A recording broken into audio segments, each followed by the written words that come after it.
Hi, I'm Courtney. I'm from New Zealand. Welcome into the video. Geography Now, Belgium. Woo woo! I've never been to Belgium before. This is going to be really interesting for me. I've already done one other country in Europe for Geography Now, so if you want to check that one out, check it out up here. If you have any other countries that you want me to react to, just leave a comment down below. Shout out to Belgium. Let's get into the video. Let me tell you a little story. Once upon a time, France had a son named Wallonia, and the Netherlands had a son named Flanders. One day, a bunch of crazy stuff happened in Europe, yada yada yada. After all the crazy stuff subsided, Flanders was like, "Hey, Wallonia, yeah, I'm gonna move out of my parents' place, and I got this new rad apartment, move in but together. I kinda need another guy to help me pay for the rent. I don't know, you're kind of a cool guy, I guess. Would you like to be my roommate? Yeah, Holy sure, shit. I guess. Why not? But just for the record, I don't speak any Dutch. Oh, no worries, I don't speak any French."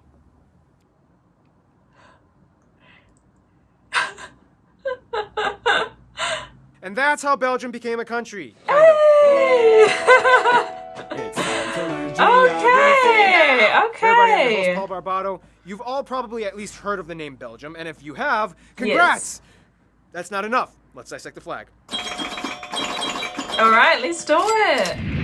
First of all, the flag of Belgium looks like the flag of Germany, knocked over to the left Yeah. side, but just keep in mind that the color sequence is black, yellow, red, not black, red, yellow. Also, the flag has an unusual proportion of 13 to 15, making it almost a square. The flag's colors are I directly didn't know correlated to that. the country's coat of arms, the black representing the shield and determination, the yellow representing the lion and generosity, and the red Nice. representing the lion's claws and tongue and the crown, as well as bravery and strength. Speaking of strength, Nice. you're going to need a lot of it to understand this next part. Oh, here we go. Here we If you're gonna learn go. anything about Big brain Belgium, stuff. the one thing you have to understand is how the country is split up. This is very Okay. important, so pay attention, Brandon! What? Azerbaijan?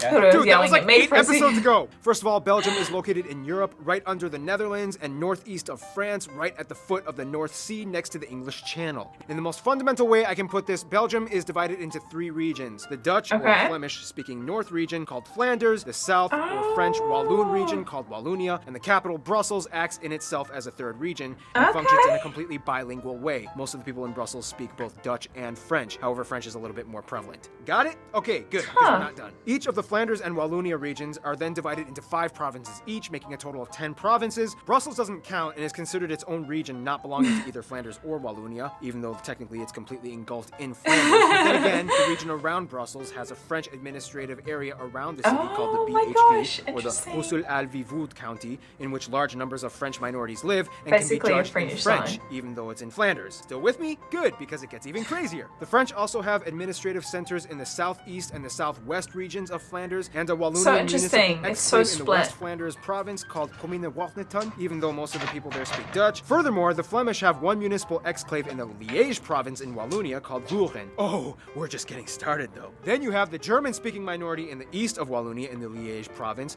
whom are making propositions to create an 11th province called Uten-Saint-Vie. Speaking of Germans, Belgium has a lot, and I repeat, a lot of weird territorial claims and boundaries. For one, there are technically 5 German exclaves hidden right along the border of the Liège province in East Belgium. However, these It exclaves are only sounds separated from mainland Germany so- from a Belgian train track, the Venbahn, which is no longer in use. You're This means that you can joking. be in Germany and only have 10 meters between you and Belgium between you go back into Germany. The smallest You're of these German exclaves joking. is just a small house near the German town of What? Posen with a front yard less than 2 hectares in area. Oh, but wait, there's more. Then you reach the ever so confusing town of Barelnassa and Barelhertog, in which there are 22 Belgian enclaves in the Netherlands and 8 Dutch enclaves in Belgium, 7 of which are counter enclaves, or a part of the Netherlands in Belgium in the Netherlands. These borders at first make no sense. Apparently, they cross awkwardly through streets, buildings, restaurants, stores, and even houses. A person can literally wake up This in is one country crazy. and shower in the other. The rule is, whatever side your front door is on is the country that you pay your taxes to.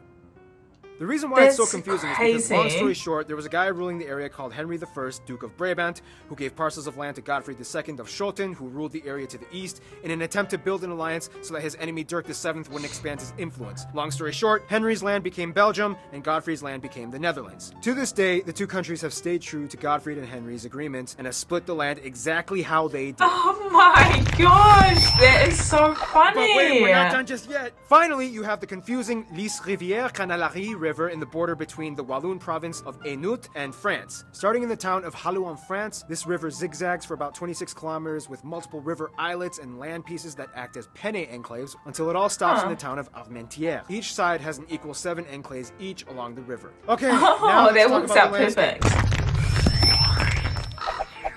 It's mostly flat. Outside the cities, there's farms and forests. It's pretty lush and green. However, the Worldwide Fund for Nature ranked Belgium pretty low in terms of their environmental performance, and the water quality was the lowest in the EU, mostly due to the high population density. Belgium isn't really agriculturally driven. I mean, economically, most of their revenue comes from machinery, pharmaceuticals, diamonds, many of which were imported from the Congo. We'll explain about that in a little bit, and service and industry jobs as well.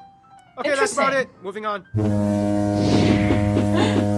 The people! Now this is where things get really strange. In the shortest way I can put this, Belgium is kind of like an artificial country with technically no distinct former identity in which two regions kind of became roommates, and the respective communities have a government with the same power as the central government. Huh. And you thought Andorra was confusing with that whole co-principality thing. Brother, please, I'm Belgium. Sit down. I'm gonna give you a lesson in complication mathematics. First of all, Belgium has a little less than 11 million people. At about 57%, the slight majority of people are Flemish from Flanders, about 42% are Walloon from Wallonia, and 1% German from the German community. Keep in mind, although it's debatable, the terms Flemish and Walloon are more in reference to linguistic communities and not ethnicities. By definition, you could have a Congolese guy in Liège identifying as a Walloon, and a Moroccan guy in Antwerp identifying as a Fleming. As long as they speak the languages and become citizens, that's pretty much it. In terms of race, though, about 77% of the people identify as ethnically Belgian, and the remaining 23% identify as non-Belgian in origin. Some of the largest groups being Moroccans, Italians, Turks,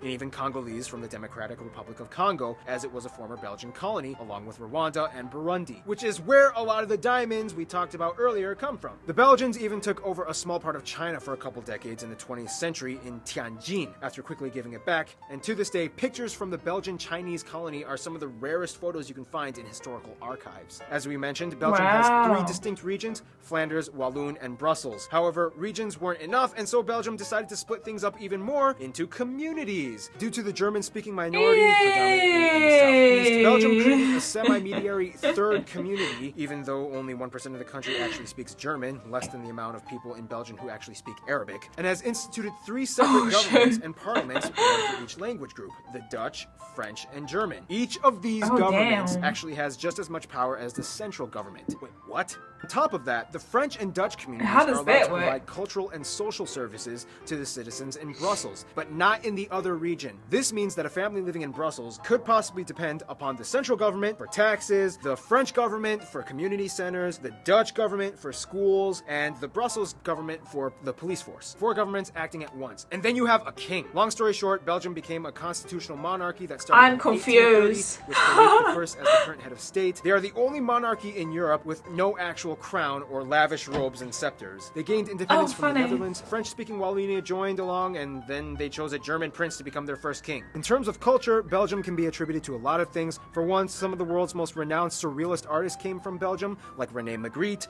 Cartoons like the Smurfs and my homeboy Tintin. I have read almost every single one of those comics. Ain't nobody mess with Tintin. That dude is bad boss. The national dish is mussels with French fries and mayonnaise. Belgians will tell you that fries originated from Belgium. And of course, waffles. They make some of the best chocolate in the world that rivals Switzerland. And of course, everyone's favorite Belgian, Jean-Claude Van Damme. They host the headquarters of the EU and are typically called upon to help Europe administer their diplomatic affairs. Affairs with other countries we'll discuss in...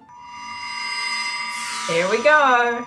Oh, Belgium, Belgium, Belgium. When will you learn? First of all, Belgium is a very neutral country. After gaining independence from the Netherlands, Belgium quickly rose to become one of the leading powers of the industrialized Europe world, and it was a founding member of both the EU and NATO. This means that since day one, Belgium has had a huge entourage of affiliates that they've kind of kept close. However, some are still closer than others. The UK has always been a good buddy of Belgium since they played a pivotal role in the independence of Belgium. The US is also a good friend, and to this day, they still connect commemorate the Battle of the Bulge, in which the US played a huge role in during the liberation of Belgium in World War II. The only country that might have a little bit of a distaste towards Belgium might be the Democratic Republic of Congo, as they were occupied and became a colony for a little less than a century. Belgium kind of did a lot of things to the Congo. Although tensions are generally eased off a bit today and numerous Congolese people immigrate to Belgium yearly, there's still a somewhat aversion that lingers on in the back of each Congolese mind when history is brought up. Of course, as you would guess, France is a close friend too, whom not only played a role in Belgium's independence,